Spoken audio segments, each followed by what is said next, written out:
Allora, i sardi, pur essendo isolani, cioè si dà per scontato che chi vive sull'isola è un navigatore. La pastorizia è molto diffusa a causa del suolo aspro e roccioso. Allora pensate agli svizzeri che pastori non sono, pensate a tutti i luoghi dove c'è la montagna e dove non ci sono pastori.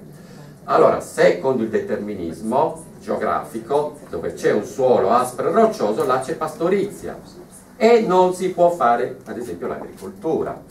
Da questo punto di vista i liguri sono dei tonti, ma veramente tonti, perché loro, oltre a essere una striscia di terra, hanno poi le montagne, ma hanno sviluppato una tecnica che si chiama, come ricordate tutti dai vostri tempi scolastici, il terrazzamento. In teoria in Liguria non dovrebbero esistere contadini, nella realtà ci sono i contadini perché coltivano sulle terrazze. Nel deserto in teoria non dovrebbero esistere contadini, eppure ci sono, perché esistono le oasi, perché esistono tecniche per estrarre l'acqua dal sottosuolo, eccetera. Nell'interno la rete stradale è meno sviluppata a causa del rilievo, quello che ho detto prima.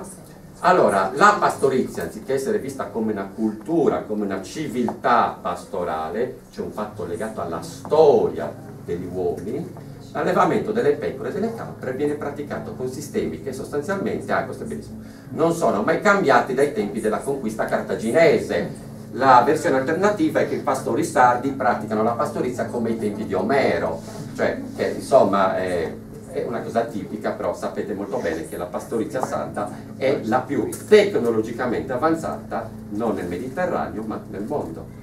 Se noi praticassimo la pastorizia come ai tempi di Cartagine e di Omero, state pur certi che, come dire, i pastori sardi e i prodotti della Sardegna non avrebbero questa grandissima rinomanza che hanno. Andiamo avanti. Allora, si tratta di argomenti, questi che ho elencato molto velocemente, che facendo della geografia umana della Sardegna l'ovvio prolungamento delle condizioni ambientali, non fanno che ribadire l'idea di arcaicità, la condizione di naturalità dell'isola, con i caratteri ad essa soggiacenti di autenticità, asperità, selvaticità e perfino rozzezza. Del resto, quando si vende il pacchetto turistico Sardegna, si fa leva proprio su questo, sul paesaggio selvaggio, sulle bellezze incontaminate, eccetera, eccetera. In realtà, il cosiddetto paesaggio naturale selvaggio della Sardegna è un paesaggio antropico, come diciamo noi geografi, cioè tradotto in termini più accessibili, umano, perché è il prodotto di secoli di territorializzazione. Cos'è la territorializzazione? È il processo attraverso cui gli uomini producono un territorio. Andiamo avanti.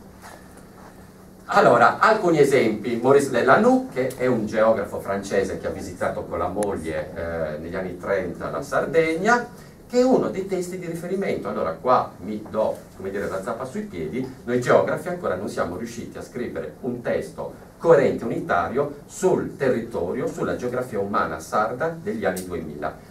Quando qualcuno deve cercare un testo universitario scientifico sulla geografia della Sardegna, c'è questo testo di Lelanoux e l'altro testo è quello di Mori, che qualcuno di voi forse conosce, della collana della UTED, scritto negli anni 60, quando io ancora non ero nato, sulla Sardegna. Era una collana che fece la UTED negli anni 60 sulle regioni d'Italia. Un testo più aggiornato, organico, non c'è, colpa nostra di noi geografi universitari. Cosa diceva Lelanoux, che è un grandissimo geografo del raffinato? Ecco, l'altro discorso, che quando si parla di Sardegna si parla di vocazione. La Sardegna è una terra vocata alla pastorizia oppure vocata al turismo. Si dice, siccome avete un bel mare c'è il turismo. E no, non funziona così. Allora, Lelanoux cosa dice? Il libro è pubblicato nel 1941, in questa slide ci dice chiaramente che nel 1941 questa grandissima vocazione turistica della Sardegna era ancora a venire, perché dice i paesaggi della Sardegna resteranno ancora per molto non contagiati dalle costruzioni alberghiere. Poi negli anni 50 e negli anni 60 è successo di tutto il patatrac. Però questa grande vocazione che abbiamo noi, insomma, non è così forte.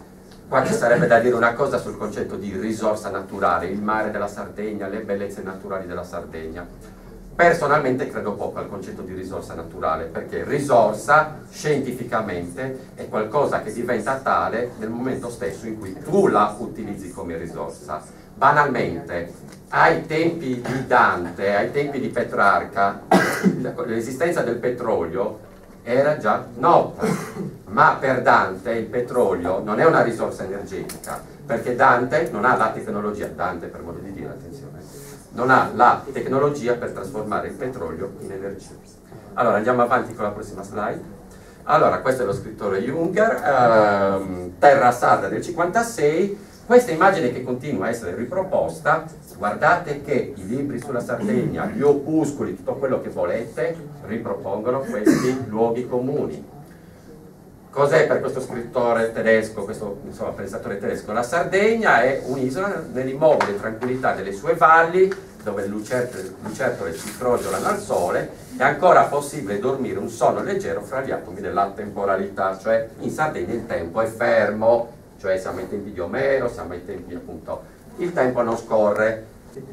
Allora, Carlo Levi, che pure è un grandissimo scrittore, anche lui visita la Sardegna, però scrive: nell'isola dei Sardi ogni andare e un ritornare, nella presenza dell'arcaico di conoscenza e riconoscenza.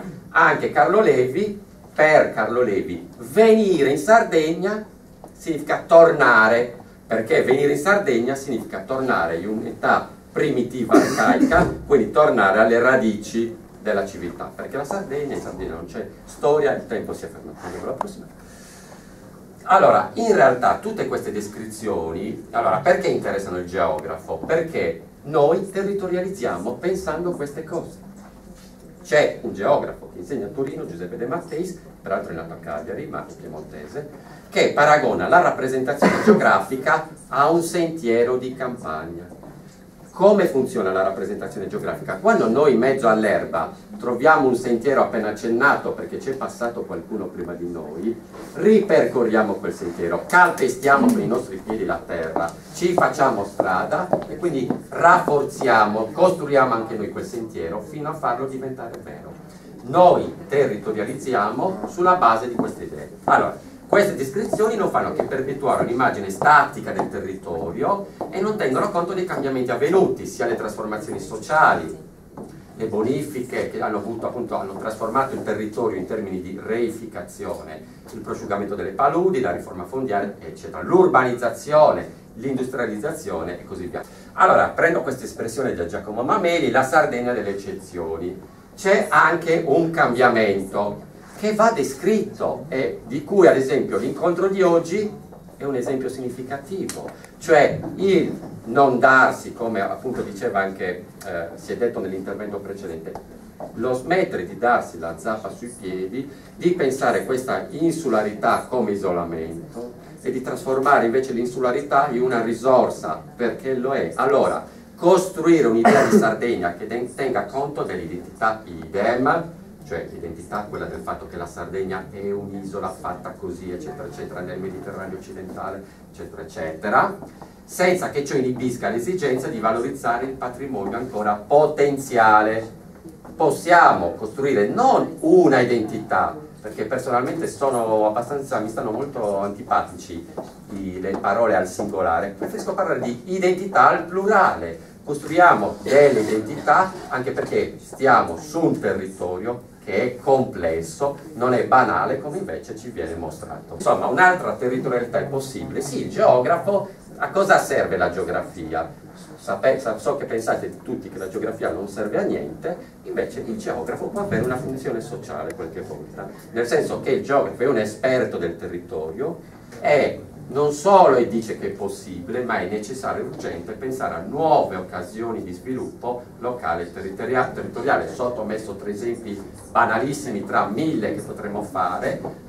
Abbiamo uno stupendo museo di arte contemporanea, vi invito a visitare la mostra che c'è in questi giorni, dedicata alle fotografie di Cartier-Bresson, il Festival letterario di Gavoi, uno fra tanti. Allora, un turismo che non è solo quello marino-balneare che dura 2 mesi, ma avremo potenzialità di sviluppo locale legate ad esempio a un turismo culturale interno. Purtroppo queste cose rimangono confinate nelle tesi di laurea che facciamo fare noi geografi ai nostri laureandi, che si laureano parlando di opportunità di sviluppo locale, però poi a volte le cose non cambiano. Vi ringrazio della pazienza e scusate se ho abusato del